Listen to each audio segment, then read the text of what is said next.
Bismillahirrahmanirrahim. Assalamualaikum warahmatullahi wabarakatuh. Baiklah, walhamdulillahi robbil alamin, islami dina wa bi Muhammadin nabiyya wa rasulah. Perkenalkan, nama saya Suharman dengan NIM 2021 A1C 259 kelas 3D Prodi PPKN jurusan FKIP Universitas Muhammadiyah Mataram. Baiklah, pada kesempatan hari ini saya akan membahas tentang makalah saya yang berjudul tentang pembangunan hukum nasional yang demokrasi. Dalam melaksanakan pembangunan hukum, satu hal yang penting yang harus diperhatikan adalah bahwa hukum dipahami dan dikembangkan sebagai satu kesatuan sistem yang di dalamnya terdapat elemen kelembagaan, elemen materi hukum, dan elemen budaya hukum. Hukum nasional adalah kesatuan hukum yang dibangun untuk mencapai tujuan negara yang bersumber dari falsafah dan konstitusi negara. Di dalam kedua hal itulah terkandung tujuan dasar dan cita hukum negara Indonesia. Baiklah, pembahasan pertama yaitu hukum nasional yang demokratis. Hukum nasional yang demokratis setidaknya mempunyai karakter dan alur pikir sebagai berikut. Yang pertama yaitu hukum nasional dibuat sesuai dengan cita-cita bangsa, yakni masyarakat yang adil dan makmur berdasar falsafah negara.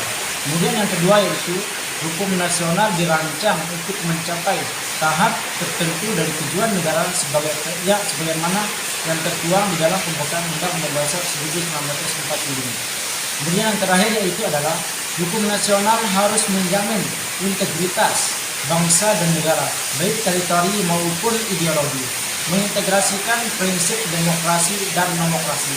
Artinya, pembangunan hukum harus mengandung prinsip partisipasi, mengundang partisipasi dan menyerap aspirasi masyarakat melalui prosedur dan mekanisme yang fair, transparan, dan akuntabilitas. Implementasi dari hal tersebut, maka hukum nasional harus mengabdi kepada kepentingan nasional dan menjadi pilar demokratis untuk tercapainya kesejahteraan rakyat dan secara sosiologi menjadi sarana untuk tercapainya keadilan dan ketertiban masyarakat.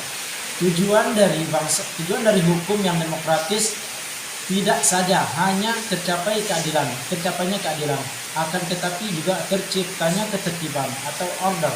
Hukum harus berfungsi menciptakan keberaturan sebagai prasyarat untuk dapat memberikan perlindungan bagi rakyat dalam memperoleh keadilan, keteraturan dan ketenangan, dan bukan untuk menyengsarakannya rakyat tersebut.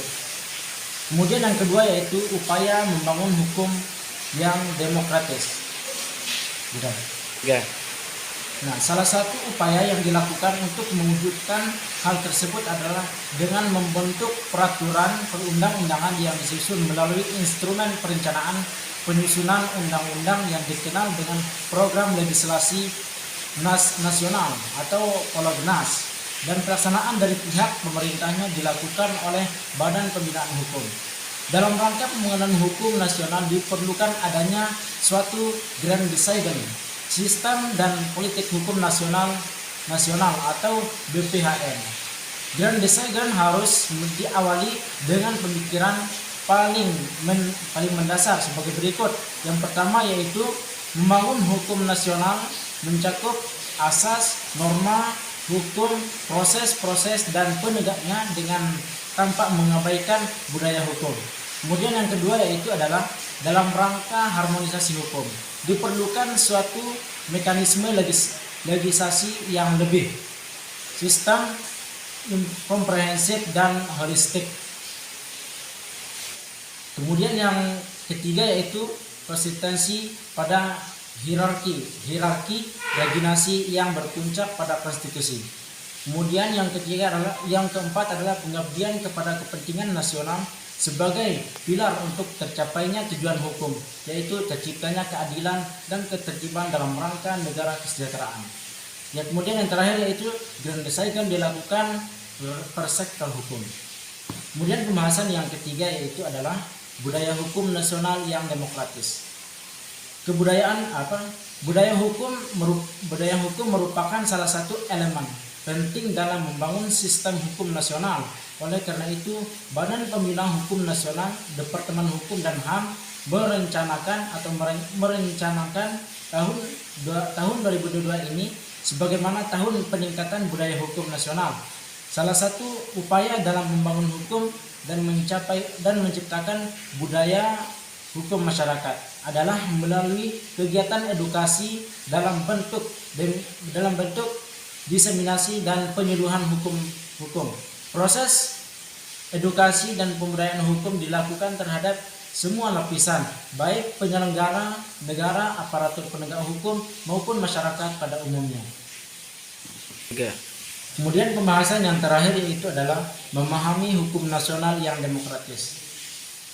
Selain berbudaya hukum, masyarakat juga diarahkan menjadi masyarakat yang cerdas hukum. Masyarakat cerdas hukum merupakan masyarakat yang memahami hukum secara komprehensif, yang terkait dengan hal dan kewajibannya, mengetahui kebolehan dan larangan-larangan, memahami keuntungan dan resiko apa saja yang dialami terkait perbuatan hukum yang dilakukannya, teliti dan cermat dalam mengambil langkah dan tindakan hukum. Kemudian mampu menjauhi segala perbuatan yang dapat menimbulkan pelanggaran hukum. Kemampuan menghindari perbuatan yang menjurus pada pelanggaran hukum adalah salah satu wujud kecerdasan hukum itu sendiri.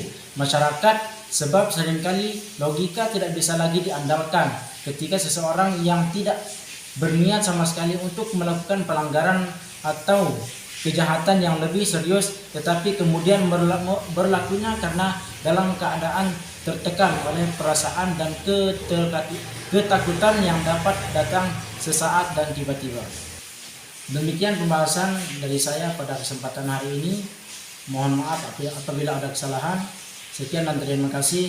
Allahumma muwaffiq wal hadi ila sabilir rasyad. Wassalamualaikum warahmatullahi wabarakatuh.